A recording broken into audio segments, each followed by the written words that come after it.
Hello, this is Deanna Kluth, here to speak with you about grief and trauma.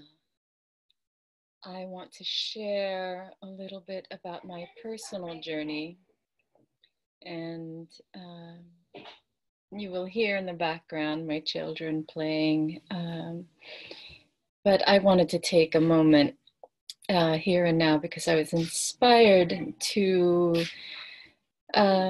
speak on my recent journey with another spiral around the vortex of personal and collective and epigenetic lineage trauma and grief and process. So today is April 1st, and I have just come through a month full of a spectrum of joy and pain and both witnessing and experiencing the gamut of our human experience, and observing in myself the reactions and ways in which I avert or push away the experience of discomfort, pain, trauma, sadness, anger, and the ways in which that defensive response, which is a natural reaction to both personal and lineage trauma, and I'll speak about that further. But the ways in which these responses, these defensive responses, then create a boundary that not only protects me from feeling that pain or grief, but that then denies myself the experience of pleasure, love, connection, and joy. So, yes, I want to share this with you as an example, and also to normalize any experiences that you may have around your process, your healing process with your own grief and trauma and lineage work in your family, or the lineages that speak to you. So what happened was, at the beginning of the month, at the end of February, I had a series of experiences where I was faced with some bad news, some sad news around death, and that friends were going through, and near-death experiences. So one after the other, within 3 weeks, people I knew had passed suddenly, and leaving in the wake of that happening a lot of pain and grief that those dearest and nearest to them have to continue living with and learn to live with. And I, for a time, was, because I was a little bit removed, in some cases, these weren't These were people that I knew, but not my closest family members or closest friends, for example. So one was a friend's brother, another was a friend's mother, and I knew these people and loved them, and feel sadness for those left behind. And I was able to, I won't say distance myself. It just so happened happened to be in a place where I was not living from my wounded perspective. You know, I go through cycles where something can trigger me, and then I feel in a vulnerable state and close to my emotions and wounds on the surface, so that everything becomes difficult, highly sensitive, highly charged, a high perceptive awareness and empathic response to experience. And then there are other times where perhaps my boundaries are firm, or I'm just not, the wounds aren't up, or I've healed another layer. I've spiraled through another spiral and come out the other side, and I'm clear, or I've just done a clearing. Whatever it is,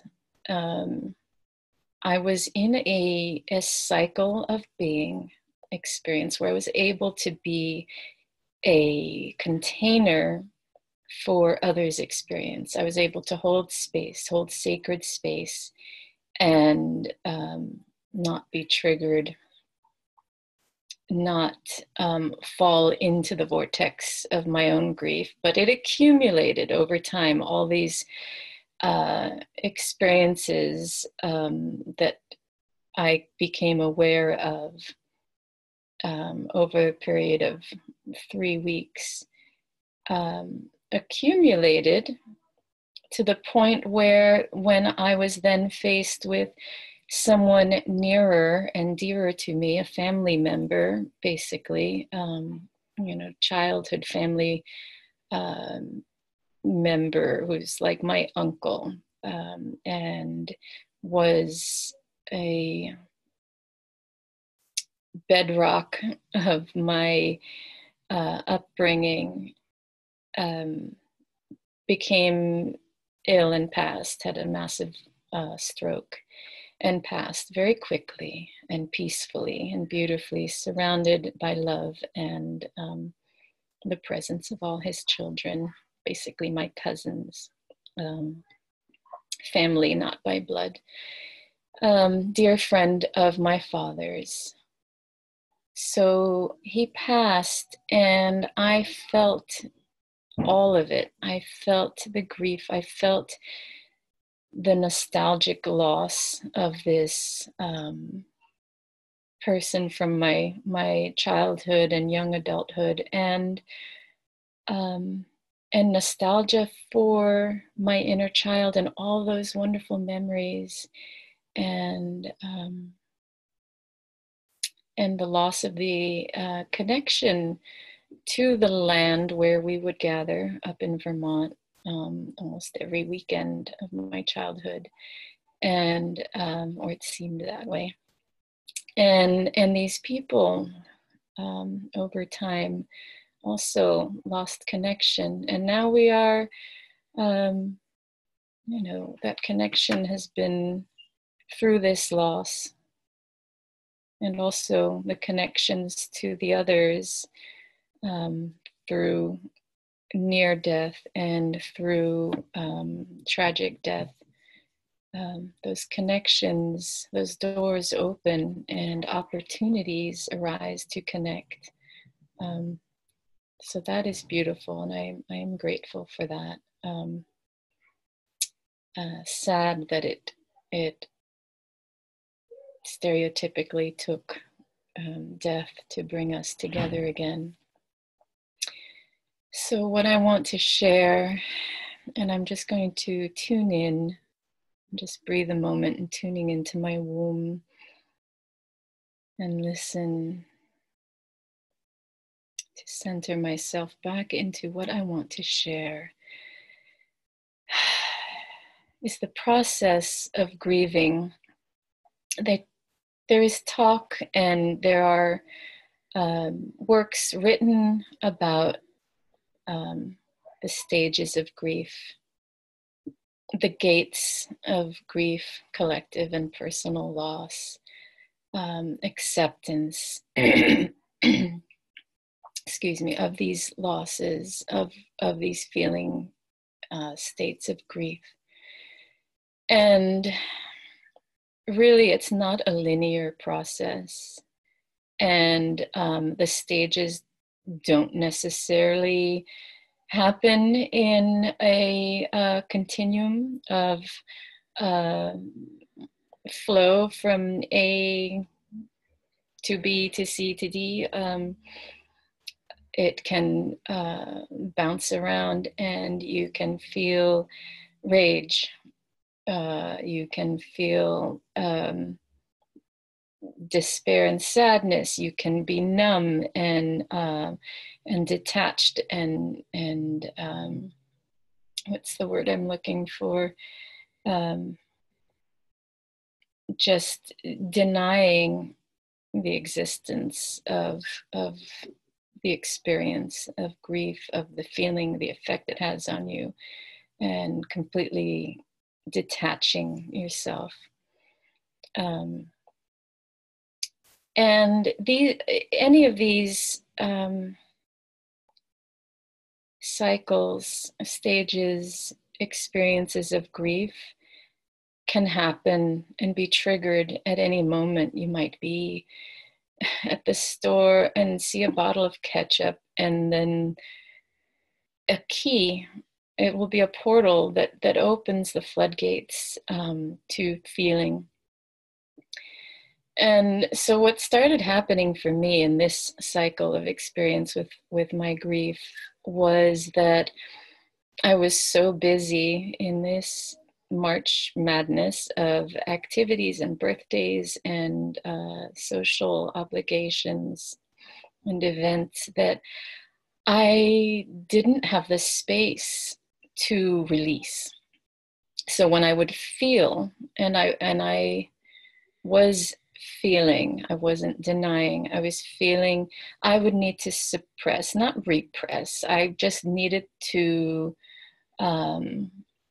say, I don't have the space or the time, or this isn't a safe container, or whatever it was.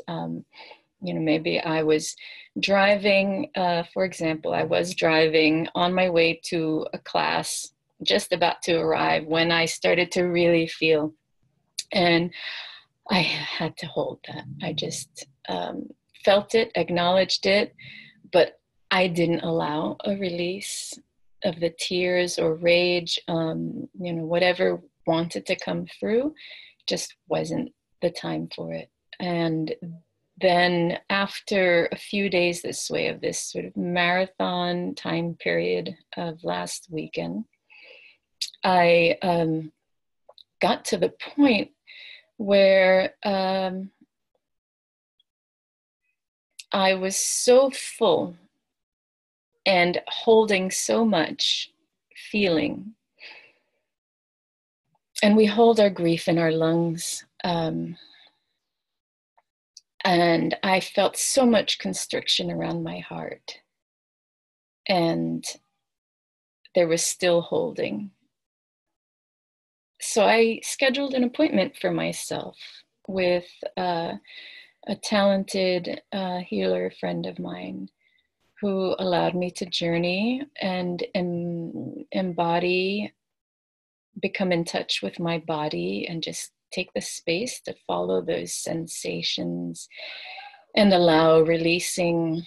And in doing so, I was able to feel my pain body, all the energy of not just the most recent, but going back, it touches on every cycle of grief we've ever experienced and have not completely let go of. And I've done a lot of work letting go and releasing and identifying and naming grief and trauma, and but there was some residual, and I was able to actually physically feel where in my body that pain was, and to begin to dislodge it and release it again. So the experience of working with grief can be not just identifying and labeling and naming and feeling, but really journeying with the body sensations, because we store experience in our muscles and in our DNA and our cellular memory from this life and past lives, and our inherited epigenetic information.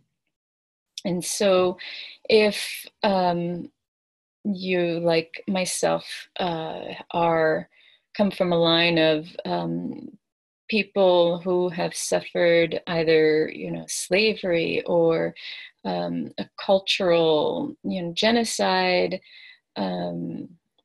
then you're going to have all that to work with and unpack as well. And also tuning into the experience of the current collective and what is going on in your community, in your country, and in the world.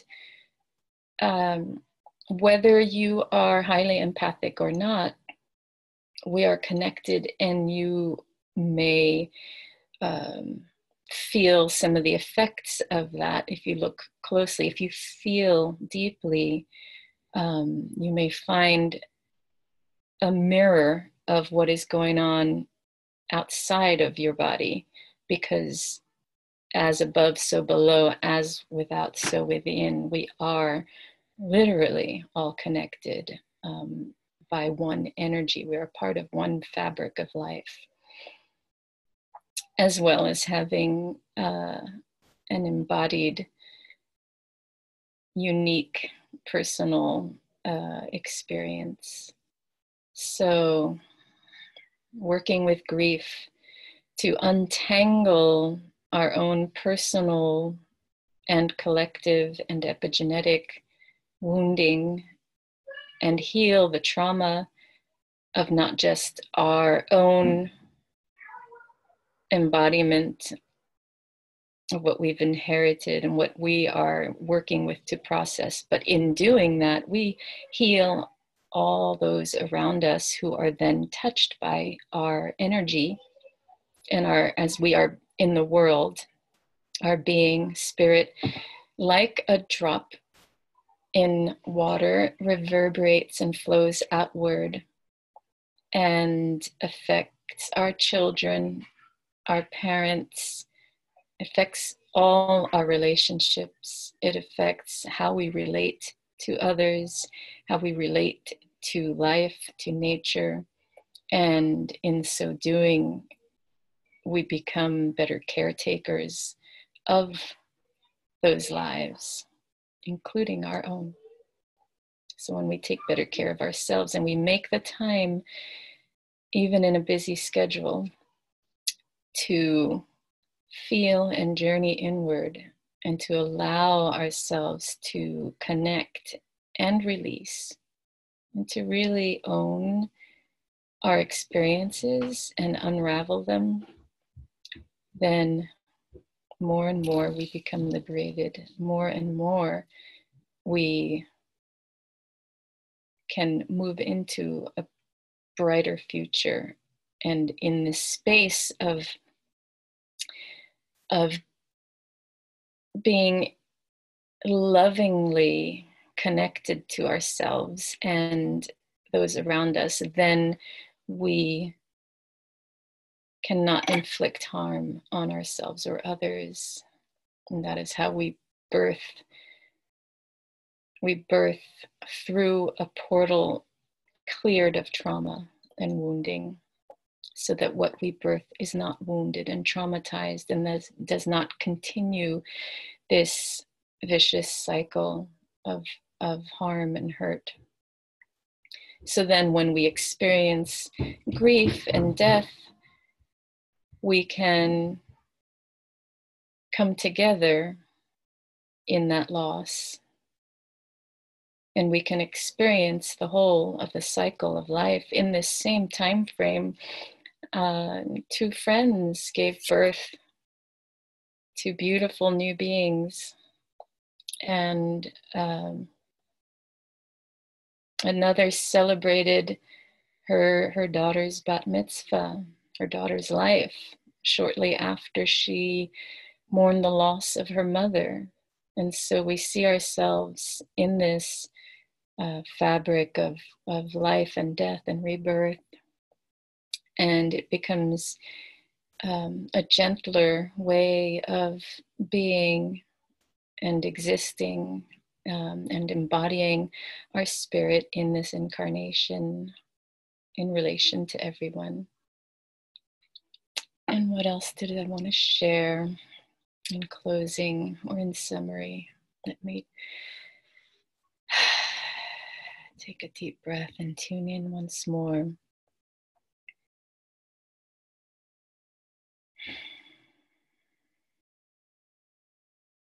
It can be overwhelming. There's so much to unpack and dissect and embrace and forgive. And it can seem so bleak and full of despair when we focus on how much trauma we have endured through time, how much trauma our ancestors experienced or inflicted through time, generation after generation, in a seemingly endless cycle. And it's interesting to consider the ratio of beauty and consciousness that's being birthed now and that has been birthed in other time periods, and the ratio of the horrible worst of our human impact on souls and on the planet with slavery and the rebranding of slavery existing now, and sex trafficking and children being harvested for terrible purposes. And all of this is so much to contain and be aware of that we don't want to deal with it. But in our awareness, when we can sit with the awareness, we can begin to see how we can have an impact and what our purpose is. When we're able to work with our pain, to move through it to the other side and reconnect with life, then we can see how we can weave with life to take right actions and use right speech to change and evolve for the betterment of all life. And yeah, it's cyclical. It's hard work, and it, you know, even after a lot of work, you know, not to dissuade you from doing this work, because it can be easy to just tune out and go into a little bubble and bypass the work and avoid the reality.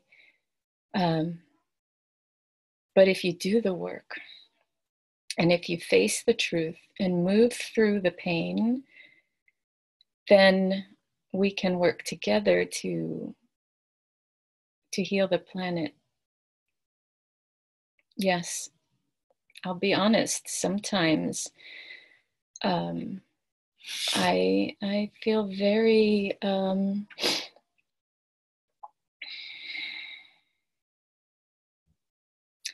not like giving up, but I get very down about the condition, and not necessarily that I lose perspective or hope, but I understand the depth of the struggle, of the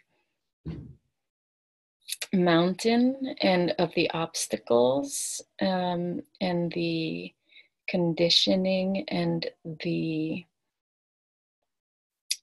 illusion that people buy into, that we are fighting against or melting through. I don't like to talk about war and battles and being warriors. My approach is much gentler, and I won't even say feminine, because females can be fierce, and I'm not saying not to be fierce either, but changing the paradigm by using tools that are not from the same patriarchal, if you call it that, paradigm. So, not to fight war, but with love. Not even to fight, but to embrace, and embracing those things within ourselves on a personal level, again, will ripple out into the universe in whatever way that we are meant to be here. You may get in touch with your grief and come through the other side and discover that your skills as a lawyer and activist call you to be very public, and your skills as a mother and herbalist, when you get through the other side of your grief and connection with yourself and your lineage, you may find that your work is more of a private nature, working within just your own family, or maybe a small community. And that even that grassroots work touches others. And all of the work we all do, whether on a grand public scale or private scale, will have a ripple effect throughout time for generations. So the children we are raising in consciousness now, the people we engage with, and how we engage with them, the quality of our interaction. Is it loving and kind? Are we pushing away from our pain so much that we are not able to engage with someone else's pain, with our children's pain, or with the pleasure of another? Are we not able to engage in the joyous passing by of some lovely soul walking on the street? Are we not able to look in their eyes and exchange a knowing smile of relating, because we are so busy gathering our resources to suppress our own pain, or repress in unconsciousness our own experience of pain, being attached to pain. So much to share, so much to discuss. Talk about it. Talk about it with your friends, with your family. Open the lines of communication with yourself first, and then test the waters in opening the lines of communication with others. I still find it difficult sometimes, and part of that is a wise knowing and discerning who to speak with. When are you ready to speak with what you are ready to speak about? So, working with grief, It's a cyclical process, and when it comes up, make the time for it. Take the time to feel so that you can clear your being, body, spirit, mind for the experience of life and all its beautiful pleasures and ecstasy and joyous celebration.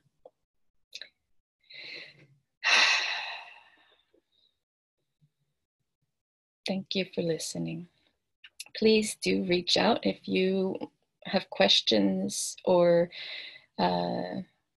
want something clarified or want a resource or just to give me some feedback. Thank you. Have a beautiful day.